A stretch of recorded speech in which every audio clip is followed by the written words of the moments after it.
በአስቸኳይ አብርሃምን መመረዝ አለብሽ ብሎ ለዶክተር ርብቃ 150 ሺህ ብር ከፈላት። ሳቤላም ትክክለኛ እናቷ ማርዳ እንደሆነች አወቀች። ማርዳም እጅግ ደንግጧ ትገኛለች። ንጹን እንዴት ነው እንደዚህ የምታደርጊው በማለትም እየተቆጣቻት ትገኛለች። ሰላም ጤና ይስጥልኝ ውድ ፋሚሊዎቼ፣ ሰላማችሁ ብዝት ይበል። ቀጣዩን ክፍል ይዤላችሁ መጥቻለሁ። በባለፈው ክፍል እንግዲህ አብርሃም ግዴታ ለልጄ ስል ሁሉንም ነገር ማድረግ አለብኝ በማለትም እንግዲህ የማርዳንን ፎቶ ሰቅሎት፣ ሆኖም እንግዲህ ንጹህ ፎቶውን አውርዳውም ነበረ። እሱንም ፎቶ ካወረደች በኋላ መኝታ ክፍልም ፎቶውን አይቷ ዲና ይሄ ፎቶ የምንድን ነው ብላ ስትጠይቀውም እኔ አልዋሽሽም ይሄ ፎቶ የማርዳ ነው ብሎ ይላታል። የማርዳ ፎቶ ምን ያደርጋል ብሎ ሲላትም እፈልጋታለሁ፣ ለልጄ ሁሉንም ነገር አደርግላታለሁ፣ ልጄ እናቷን ትፈልጋለች ታውቂያለሽ፣ ፎቶውንም ስታይ ከእናቷ ጋር እንድታወራ ነበር የሰቀልኩት በማለትም አሁንም አስተካክሎ እንደሚሰቅል ነግሯትም ፎቶውን እያወጣ እያለ ነበር ክፍሉ የተጠናቀቀው። ሆኖም እንግዲህ ንጹህ እየተከታተለችው ስለነበረ ፎቶውን ከቁም ሳጥን ውስጥ ያወጣና እጅግ በጣም ብዙ ፎቶዎች ነበሩ። ያንንም ፎቶ በማንሳቱ ማርዳ ከአሁን ወዲህ በየቦታው ነው ፎቶሽን የማደርገው፣ ልጅሽ በአንቺ ናፍቆት እየተሰቃየች ነው፣ የት ነው ያለሽው እያለ እንግዲህ እሷን እያወራ ፎቶቹን እያየ ነበረ። ሆኖም ንጹህ እንዴ ይሄ ሁሉ ፎቶ አለክ እንዴ አቢ እያለች እንግዲህ እያየችና እያዘነችም ነበረ። ሆኖም እንግዲህ እንደዛ በምትናገርም ሰዓት እሱም አሁን ከዛሬ ጀምሮ እንዳለ ቤት ውስጥ የአንቺን ፎቶ ነው የምሰቅለው፣ ልጅሽ በናፍቆት መሰቃየት የለባትም በማለት ሲልም ንጹህ ትሰማለች። ንጹህም ይሄንን ስትሰማ ሳቢላ ስለምታውቃት በኋላ ላይ ደግሞ ችግር ይፈጠራል በማለትም እንግዲህ ትፈራለች። እሷም እንግዲህ በዚህ አይነት መልኩ ከፈራችው በኋላ እንዴት ምን ይፈጠራል በማለት እያለች እያለ እሷም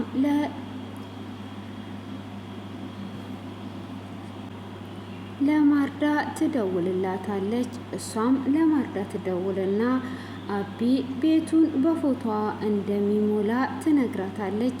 እሷም እንደዛ ማድረግ የለበትም፣ እንደዛማ ከሆነ ችግር ይፈጠራል፣ ስለዚህ አንቺ ፎቶውን እንዳለ አንሺና ደብቂበት ትላታለች። እሷም እንዴት ነው አንስቼ ልደብቅበት የምችለው? ቦርሳው አንድ ሻንጣ ውስጥ እኮ ነው ያለው ብላ ስትላትም ያኛውን ፎቶ እንዳደረግሽው ይሄንንም የሆነ ነገር አድርጊው፣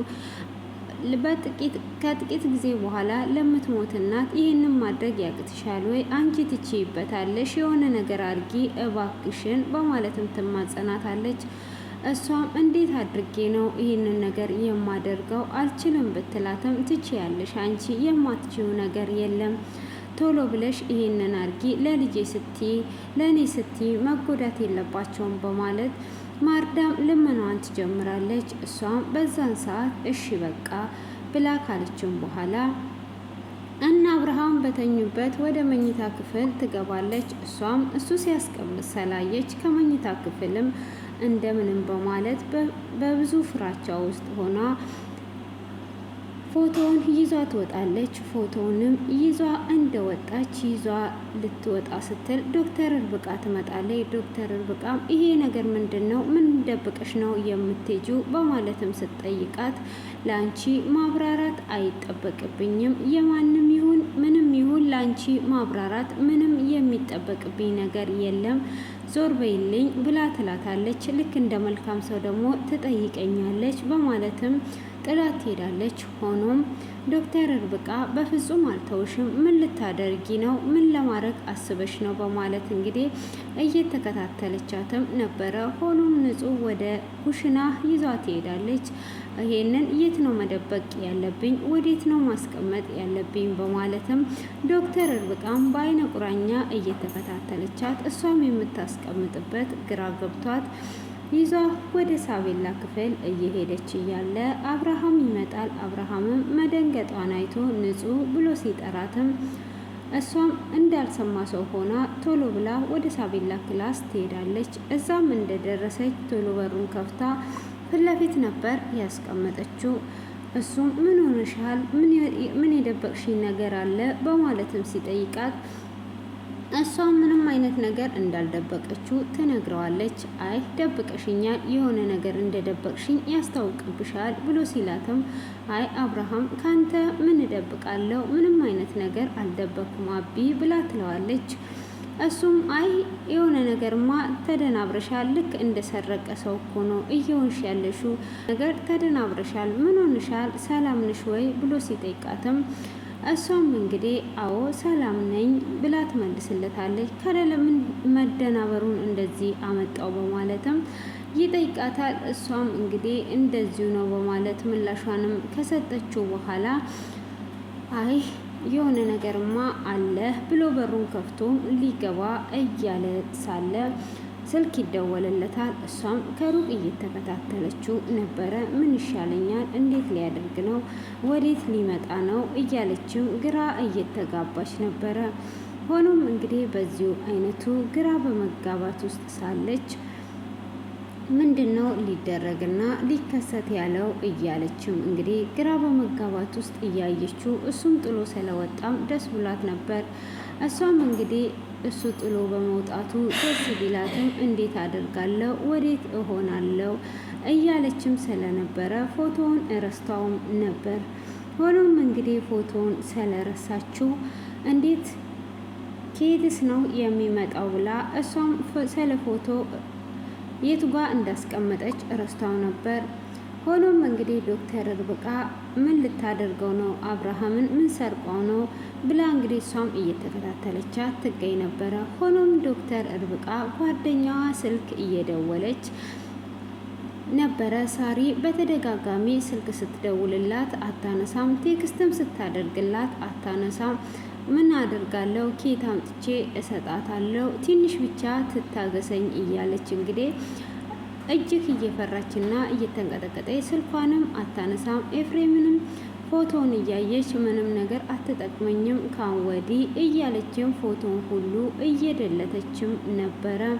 እንግዲህ ፎቶውን ሁሉ ደልቷም ካጠፋችም በኋላ እሱም ልታገኘው አልቻለችም። ሆኖም እንግዲህ መፈለጓን አላቆመችም። እንግዲህ ሳሪ በተደጋጋሚ ስትደውልላት ስላላነሳች እሷም እንግዲህ ይህንን ስልክ ካላነሳች ምን ላደርግ እችላለሁ በማለትም እሷ ስልኩን ስላላነሳችላት በጓደኛዋ ትደውላለች። በጓደኛዋም በምትደውልበት ሰዓት ቶሎ ብላ ነበር ዶክተር ርብቃ ያነሳችው። እንዴ የኔ ስልክ አታነሽም? የጓደኛሽን ታንሻለሽ አይደለ? ታውቂያለሽ የስራ ብሬን ነው አንስቼ እየሰጠውሽ። በብሬ ልለምንሽ ወይ? እኔ የስራ ብር አንስቼ እንደሰጠውሽ እያወቅሽ ብሬን ለመውሰድ ለምኜ ነው እንዴ መውሰድ ያለብኝ? ብሬን አሁኑኑ አስገቢልኝ። ብሬን የማታስገቢና የማሰጪኝ ከሆነ እኔ ለአባባ እናገራለሁ። ብሬን ለመውሰድ ይሄን ያህል መለመን አለብኝ እንዴ ብላ ተጠይቃታለች። እሷም እባክሽን አንድ ሳምንት እንኳን ቢሆንም ስጪኝ በማለት ትማጸናታለች። እሷም የስራ ብሬ እንደሆነ እያወቅሽ አንቺ ጭራሽኑ ስልክ አታንሽልኝም። ስለዚህ አሁን ብሩን የማታስገቢልኝ ከሆነ ለአባባ ነግረዋለሁ በማለትም ትናገራለች። እሷም ለአባባ የምትናገር ከሆነ ችግር ይፈጠራል ብላ እሷም ትፈራለች። እሷም እንግዲህ በዛ አይነት ፍራቻ ውስጥ ስለነበረችም እንዴት አድርጌ ወዴት ሆኖ ነው የማደርገው? አሁን አባባ መስማት የለበትም ብላ እንግዲህ ግራ ተጋብታ ስለነበረ እሷም ባርኮንን ትወስናለች። ሆኖም እንግዲህ ለባርኮንም ፎቶ የቤተሰቡ ከነሚስቱ ተልኮለት ነበረ። ይህም ተልኮ የተቀመጠው የነ አብርሃም ክፍል ነበረ።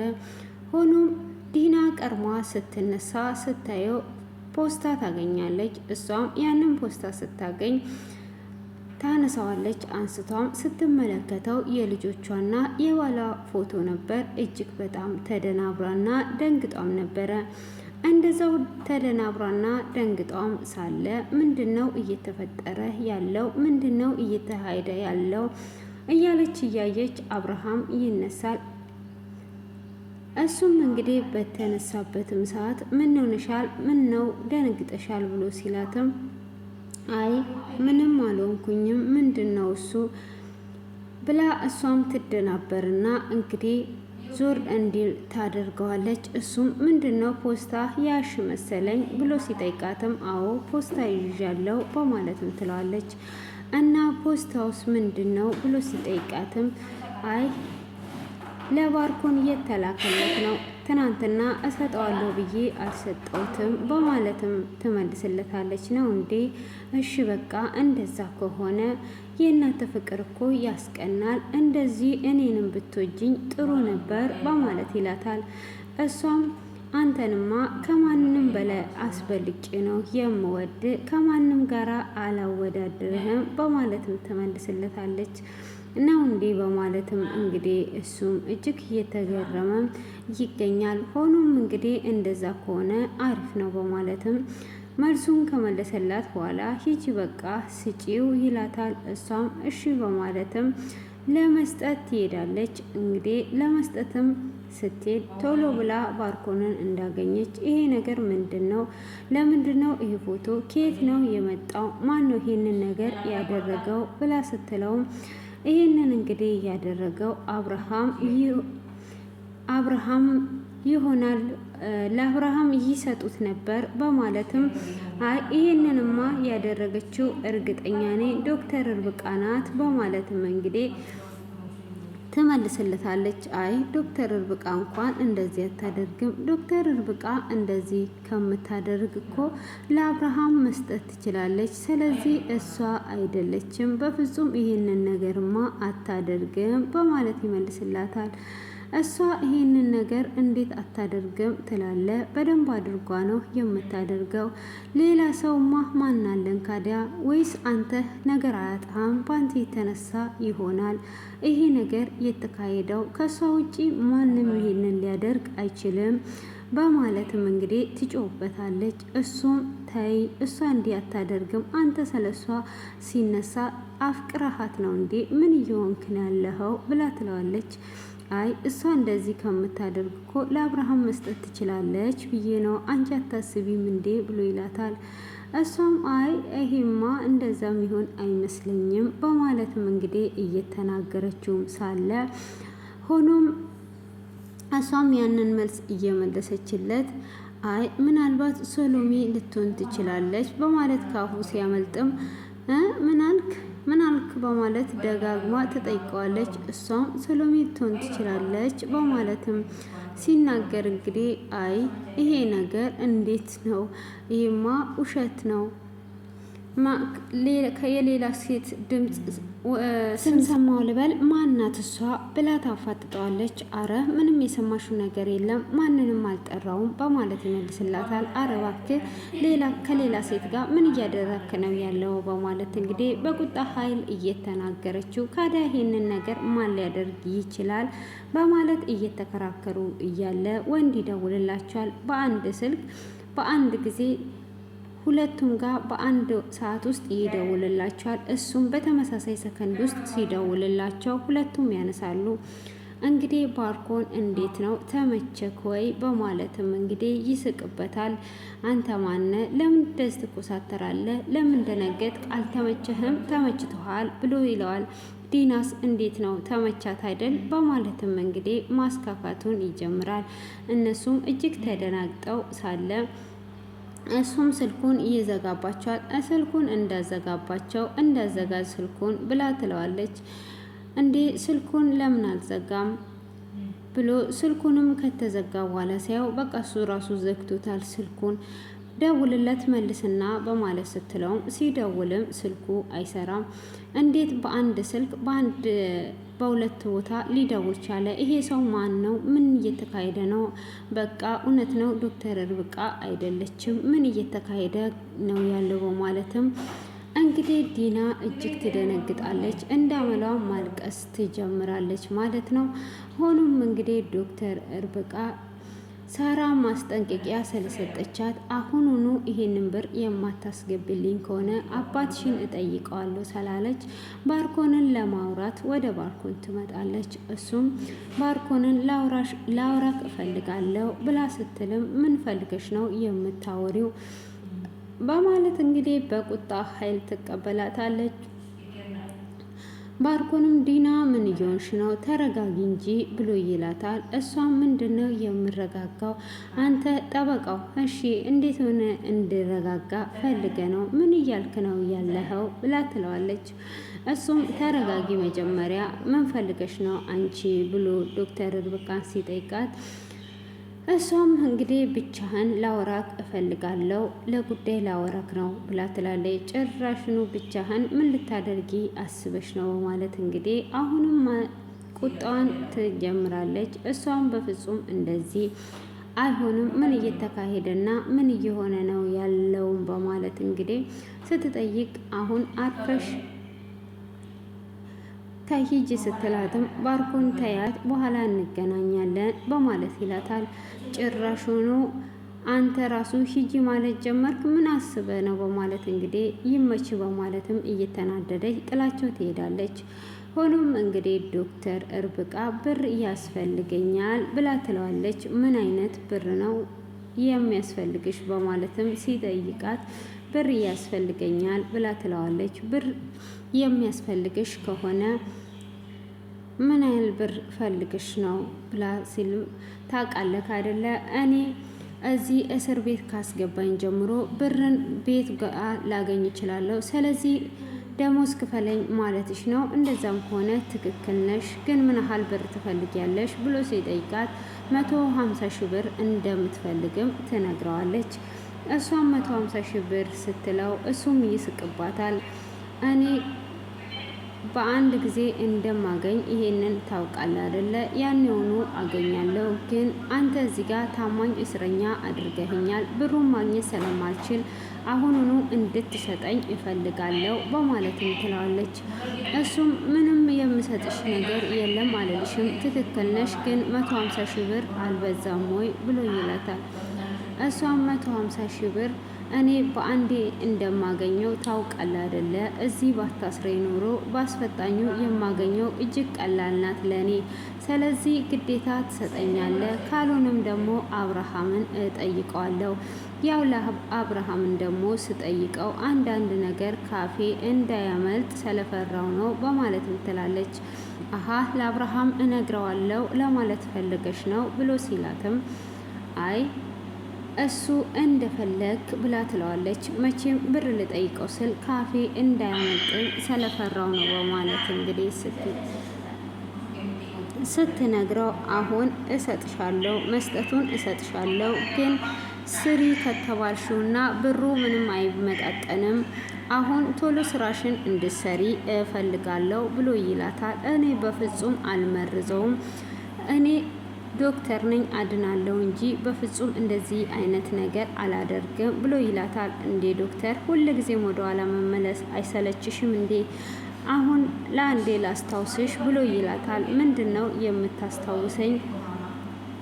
ስፈልግ ሽባ እንድታደርጊው፣ ስፈልግ ደግሞ እንድትገዢው፣ ስፈልግ ደግሞ እንድታድኙ እንዳመጣውሽ እንዳትረሺ በማለትም ይነግራታል። እሷም በፍጹም እንደዚህ አላደርግም፣ ምን እያልክ ነው ያለኸው? እንዴት ነው እንደዚህ የማደርገው? እንደዚህ አይነት ነገርማ በፍጹም አላደርግም በማለት እንግዲህ ምላሿን ትሰጠዋለች። ግዴታ ታደርጊያለሽ፣ የማታደርጊበት ምክንያት የለም በማለትም እንግዲህ ይመልስላታል ማለት ነው። ከዛም በኋላ እንግዲህ እንደዚህ የማታደርጊ ከሆነ ደግሞ አስቢበት ብሎ ይላታል። ስለዚህ እኔም በፍጹም አላደርግም ብላ ብሩን አምጥቶ ይሰጣታል። ብሩንም ሲሰጣት በይ ተቀበይኝ ብሎ ሲላትም ለተወሰነ ሰዓት ብሩ ሳትቀበለው ስትቆም ብሩን ብትቀበይኝም ባትቀበይኝም ይሄንን ስራ መስራትሽ የማይቀር ነገር ነው ብሎ ይላታል። እሷም ብሩን ተቀብላው ትሄዳለች። በይ ስራሽን እንዳዘነጊ በማለትም ይነግራታል። በዛው ይለያያሉ። እሷም ብሯን ይዟ ስትሄድ ንጹህ ታያታለች። ለካ ይሄ ሁሉ ብር እየከፈለሽ ነው እንዴ የሚያሰራሽ? ወይ አንቺ ተንኮለኛ፣ በፍጹም አንቺንማ አልፋታሽም እያለች እንግዲህ እሷም ፎቶን ያስቀመጠችበትን ስለደነገጠች ሆኖም እንግዲህ ትሄዳለች ማለት ነው። እንዴት ይሄ ነገር ሊከሰት ይችላል? በማለትም እንግዲህ ቶሎ ብላ ወደ ሳቤላ ጋር ትሄዳለች። ሆኖም እንግዲህ ለቁልጭ ደጋግሞ እየደወለላት ሳለ እሷም ማርዳን እያወራቻት ነበረ። ማርዳን ስታወራ ቁልጭም እንዴ ሌላ ወንድ እያወራች ነው ወይስ ምን እየተካሄደ ነው ያለው? ምንድን ነው እያደረገች ያለችው?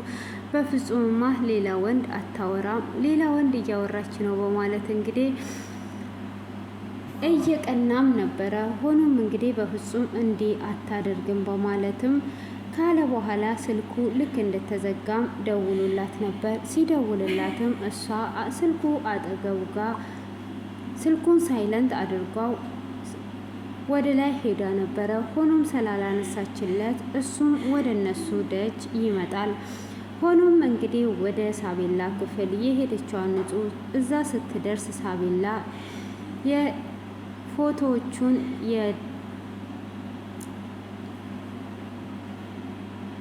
የማርዳንን ፎቶዎች እና የተጻፈውን ደብዳቤ ሁሉ አንባው ነበረ። እንዴ ንጹህ ምን ሆነሽ ነው? እንዴት ነው የማርዳ እናትየውና አክስቴ ናት ብለሽ ያስተዋወቅሽኝ? ለምን አትወደንም ማለት ነው ወይ ብላ ትላለች።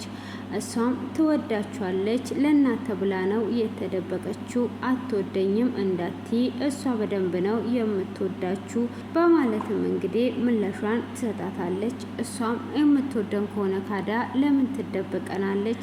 ለምንስ ነው አንቺ ግን የዋሸሽኝ? እኔ ትልቁን አባባ እናቴን አገኝልኝ እያልኩኝ እየለመንኩት አባቴንም እየለመንኩት፣ አንቺ ግን ለምንድን ነው አክስቴ ናት ብለሽ ያስተዋወቅሽኝ ብላ ስትል፣ አይ ለእናተ ብላ ስለተደበቀች ነው፣ አትወደኝም እንዳትይ፣ በደንብ ነው የምትወዳችሁ በማለትም እንግዲህ ትነግራታለች። እሷም እንደዛም ካለቻትም በኋላ እንግዲህ በዛ አይነት መልኩ አሁን እሺ ከናቴ አገናኝኝ፣ አሁኑኑ ከናቴ እንድታገናኝኝ እፈልጋለሁ ብላ ትላታለች። እሷም እንግዲህ እሺ በማለት ስትላት በይ አሁኑኑ ደውዪ ትላታለች። እሷም እሺ በማለት እንግዲህ ትደውልላታለች። ላገኝሽ እፈልጋለሁ፣ ምንድነው ችግር ተፈጥሯል ወይ ብላ ስትላትም ምንም አይነት ችግር አልተፈጠረም፣ ግን ላገኝሽ እፈልጋለሁ በማለት ትላታለች።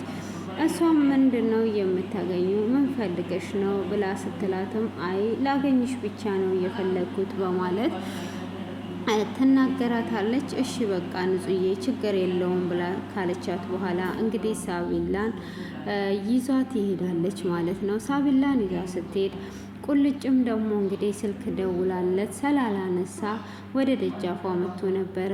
አሁን ናፍቀሽኛል የኔ ቆንጆ አትወጪም ወይ? አሁን ደግሞ መጥቻለሁ ካልኩኝ ደግሞ ትናደጃለች። ስለዚህ እስክትወጪ እጠብቅሻለሁ እዚሁ ሆኜ እያለ እንግዲህ እየጠበቃትም ሳለ ስልክ ይደውላል። እሱም ስልክ በሚደውልበት ሰዓት እሷን ይዟ እየወጣች ስለነበረ ስልኩን ለካ ይሄን ያህል አሰልችሻለሁ ወይ? ስራ በዝቶብኝ ነው፣ ስራ ላይ ስለሆንኩ ነው ስልክ የማላነሳው የምትይው ስለጠላሽኝና ይሄን ያህል አሰልችሻለሁ ማለት ነው።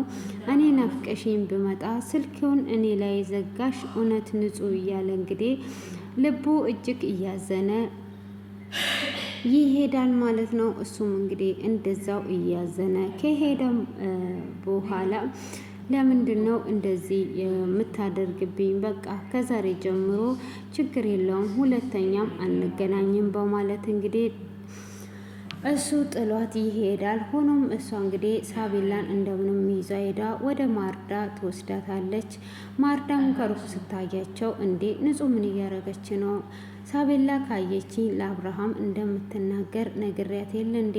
ገጠር እንደሄድኩኝ ንገሪ ብያት አልነበር? ለምንድን ነው ይዟት የመጣችው? ምን እየተፈጠረ ነው ያለው? በማለትም ትደነግጣለች። እሷም እንግዲህ እንደዛው ደንግጣ እያለ ለምንድን ነው ይዘሻት የመጣሽው? በማለት ቀስ ብላ ስትጠይቃትም እሷም እንግዲህ ይዣት የመጣሁት ይዣት የመጣሁት እንግዲህ ትነግራታለች ሁሉንም ነገር። እንዴት እንደዚህ ታደርጊያለሽ እያለች እንግዲህ ልጄ ብላ እሷንም አቅፋ ሰላም ትላታለች። እሷም እንግዲህ ደንግጧለች። ለምንድን ነው እየደበቀችን በማለት እንግዲህ በባለፈው ክፍል ላይ ደግሞ ዲና በፍጹም መፈለግና ማግኘት የለብን ብላ ቀንታ ተነስታለች። አሁን እንግዲህ ሳቤላ እናቷ እንደሆነች ካወቀች በኋላ ለአብርሃም ይነግሩታል ወይስ ሳቤላ ያው እንደ ትልቅ ሰው ናት፣ ሁሉንም ነገር መክረዋት ላትናገር ትችላለች።